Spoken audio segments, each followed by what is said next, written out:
اماں جنات کو قرآن پڑھاتی تھیں، بدلے میں وہ اماں کو چھوارے دیتے جو اماں چھپا کر رکھتی۔ ایک دن میں نے کھا لیا۔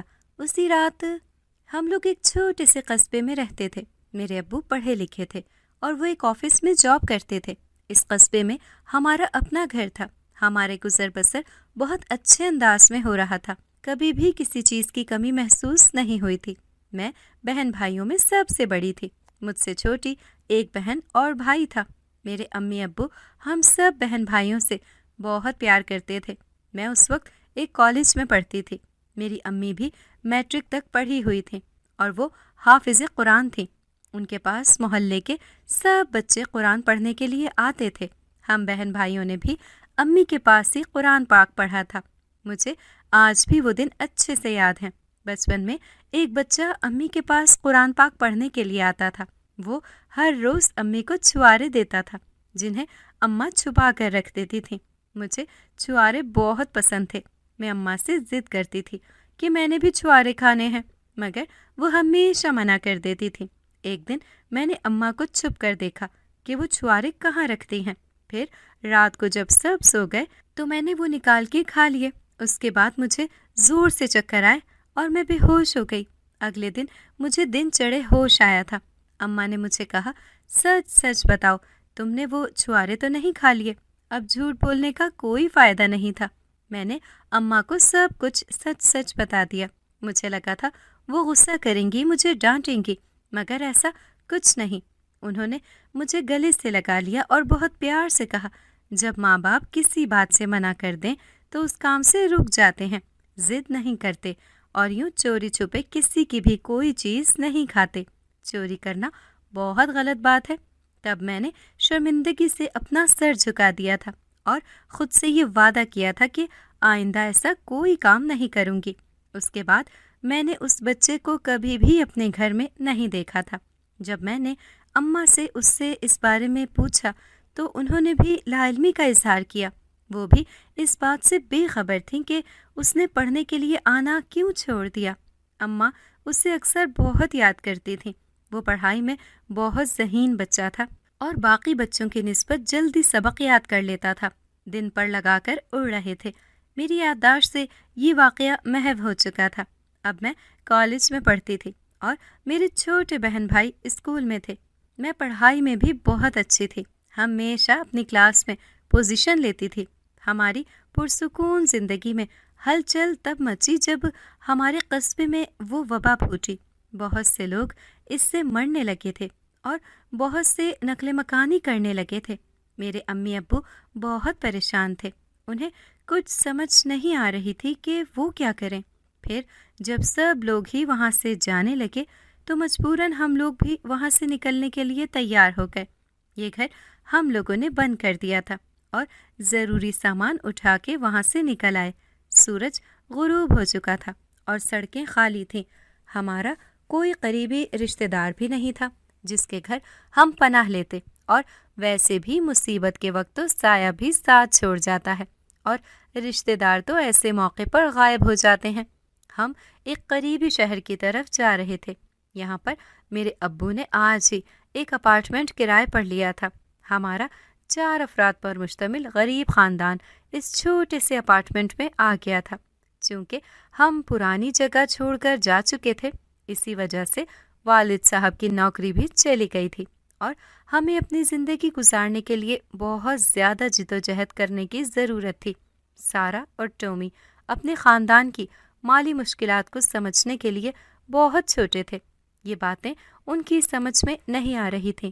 وہ بار بار ایک ہی سوال پوچھتے تھے کہ ہم لوگ وہ گھر چھوڑ کر کیوں آ گئے۔ اس گھر کے مقابلے میں یہ اپارٹمنٹ بہت چھوٹا تھا۔ انہیں یہاں کھیلنے میں دقت ہوتی تھی، جبکہ میں ان دونوں سے قدرے سمجھدار تھی۔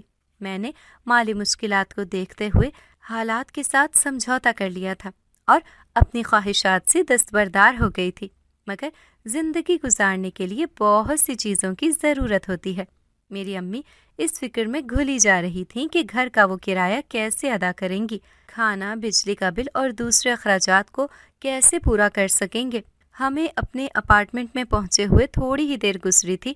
ابھی میرے ابو صوفے پر آ کر بیٹھے ہی تھے کہ دروازے پر دستک کی آواز آئی۔ باہر موسم بہت زیادہ خراب تھا اور ہم اس شہر میں بالکل نئے تھے۔ ہمارا یہاں جاننے والا کوئی بھی نہیں تھا۔ تو پھر اس وقت کون آ گیا؟ امی دروازہ جب کھولتی ہیں تو کیا دیکھتی ہیں؟ سامنے ایک نوجوان کھڑا ہوتا ہے۔ وہ اسے دیکھ کے محبوط رہ جاتی ہیں۔ اتنا خوبصورت نوجوان انہوں نے اپنی پوری زندگی میں نہیں دیکھا تھا۔ نوجوان اپنا نام زین بتاتا ہے اور اندر آنے کی اجازت طلب کرتا ہے۔ وہ اپنے آپ کو مسافر بتاتا ہے جو رستہ بھٹک گیا ہے۔ اسے ایک رات گزارنے کے لیے چھت کی ضرورت ہے۔ میری امی اپنی نرم طبیعت کی وجہ سے اس نوجوان سے ہمدردی میں مبتلا ہو جاتی ہیں۔ وہ اسے تھوڑی دیر رکنے کا کہتی ہیں اور خود اندر آ جاتی ہیں اور ابو کو اس نوجوان کے بارے میں بتاتی ہیں کہ دروازے پر ایک مسافر ہے، اسے رات گزارنے کے لیے ٹھکانہ چاہیے۔ ابو پہلے امی پر غصہ کرتے ہیں۔ یوں جوان بچیوں کی موجودگی میں اس نوجوان کو گھر میں لے آنا معیوب حرکت ہے، مگر پھر جب باہر کا خراب موسم دیکھتے ہیں تو وہ خاموش ہو جاتے ہیں اور اسے گھر میں رکھنے کی اجازت دے دیتے ہیں۔ نوجوان جتنا خوبصورت ہوتا ہے اس کا لباس بھی اسی قدر شاہانہ ہوتا ہے۔ امی کھانے میں دال اور روٹی بنا لیتی ہیں کیونکہ ہمارے پاس اس وقت اس کے علاوہ اور کچھ بھی نہیں ہوتا۔ باہر کا موسم بھی بہت خراب ہوتا ہے۔ ابو اس وقت بازار سے بھی کچھ نہیں لا سکتے، اس لیے مجبوراً ہم دال روٹی ہی اس کے سامنے پیش کر دیتے ہیں، جس کو وہ بہت شوق اور رغبت سے کھاتا ہے، جیسے یہ اس کی پسندیدہ خوراک ہو اور اسے بہت عرصے کے بعد ملی ہو۔ وہ نوجوان امی کا شکریہ ادا کرتا ہے کہ انہوں نے اس کی مشکل وقت میں مدد کی۔ امی کو وہ نوجوان بہت پسند آتا ہے۔ وہ کتنی دیر تک اس کے ساتھ ادھر ادھر کی باتیں کرتی رہتی ہیں۔ ابو اس نوجوان کے ساتھ ایک کمرے میں سو جاتے ہیں، جبکہ میں، امی، سارا اور ٹیپو ایک کمرے میں سوتے ہیں۔ رات کو سوتے ہوئے کسی پہر میری آنکھ کھل جاتی ہے۔ مجھے ایسا محسوس ہوتا ہے جیسے میرے پائنٹی کی طرف کوئی کھڑا ہے۔ میں ایک دو بار آنکھیں مسل کر دیکھتی ہوں تو وہاں پر کوئی بھی نہیں ہوتا۔ اس کے بعد میری بہت مشکل سے آنکھ لگ جاتی ہے۔ پھر میں نہ جانے کس وقت نیند کی وادیوں میں کھو جاتی ہوں۔ اگلے دن وہ وہاں سے چلا جاتا ہے۔ اس کے جانے کے بعد جب میں کمرے کی صفائی کرنے لگتی ہوں تو حیرت سے چیخ پڑتی ہوں، کیونکہ جس تکیے پر نوجوان سویا ہوا تھا اس کے نیچے 3 موٹے موٹے نوٹوں کی گڈیاں پڑی ہوئی تھی۔ میری آواز سن کر امی دوڑی چلی آتی ہیں، مجھ سے پوچھتی ہیں کیا ہوا، مگر جب وہ اتنے ڈھیر سارے پیسے دیکھتی ہیں تو ان کا بھی حیرت سے منہ کھل جاتا ہے۔ ہم کتنے دن تک اس نوجوان کا انتظار کرتے رہتے ہیں کہ شاید وہ واپس آئے اور اپنی امانت لے کر جائے، مگر وہ نہیں آتا۔ پھر میری امی کہتی ہیں یہ غیبی مدد ہے، ہمیں ان پیسوں کو اپنے لیے استعمال کر لینا چاہیے۔ ویسے بھی ہماری گزر بہت مشکل سے ہو رہی ہوتی ہے، جو جمع پونجی تھی وہ لگ چکی تھی اور اب ہمارے گھر میں کھانے کو کچھ بھی نہیں ہوتا۔ ہم لوگ روکھی سوکھی کھا کر گزارا کرتے تھے۔ کچھ دنوں کے بعد میرے ابو کی اپنے ایک پرانے دوست کے ساتھ ملاقات ہوتی ہے۔ ابو اس کے ساتھ مل کر کاروبار شروع کر لیتے ہیں۔ ہماری گزر بسر بہت اچھی ہونے لگتی ہے اور اسی شہر میں ایک گھر لے لیتے ہیں۔ ہمارے اس نئے گھر کے قریب آبادی کم ہوتی ہے، علاقہ نیو آبادی میں آتا ہے۔ شہر کی نسبت یہاں پر گھر لینا آسان تھا۔ میری امی یہاں پر بھی محلے کے بچوں کو قرآن پڑھانا شروع کر دیتی ہیں۔ کچھ دنوں میں ہمارے گھر کے حالات بدل جاتے ہیں۔ گھر میں پیسے کی ریل پیل شروع ہو جاتی ہے۔ میرا داخلہ یونیورسٹی میں ہو جاتا ہے اور سارا اور چھوٹے بھائی کو شہر کے اسکول میں داخل کروا دیتے ہیں۔ میں اپنی زندگی سے بہت خوش ہوتی ہوں کیونکہ جو میں نے سوچا تھا اس سے بڑھ کر مجھے مل رہا تھا۔ اس گھر میں ایک امرود کا درخت تھا۔ مجھے کچے امرود بہت زیادہ پسند تھے۔ اس دن امرود کو توڑتے ہوئے میں نے ایک پتھر درخت پہ مارا۔ مجھے ایک ہلکی سی چیخ کی آواز سنائی دی، مگر میں نے اسے اپنا وہم سمجھ کر نظر انداز کر دیا۔ اس کے بعد میرے ساتھ عجیب واقعات ہونے لگے تھے۔ میں سوتے ہوئے ڈرنے لگی تھی، مگر میں نے اس بات کو اپنے سر پر سوار نہیں کیا۔ میرے گھر میں بوریت سے دن گزرنے لگے تھے، اس لیے میں نے یونیورسٹی میں ایڈمیشن لے لیا۔ آج میرا یونیورسٹی میں پہلا دن تھا۔ میں بہت زیادہ خوش تھی۔ میری دوست ہنا نے بھی میرے ساتھ یونیورسٹی میں داخلہ لے لیا تھا۔ ہم دونوں کے ایک ہی جیسے سبجیکٹ تھے اور ہم دونوں ہی پڑھائی میں بہت اچھی تھیں۔ ہم بہت ٹائم کے بعد مل رہی تھیں، اس لیے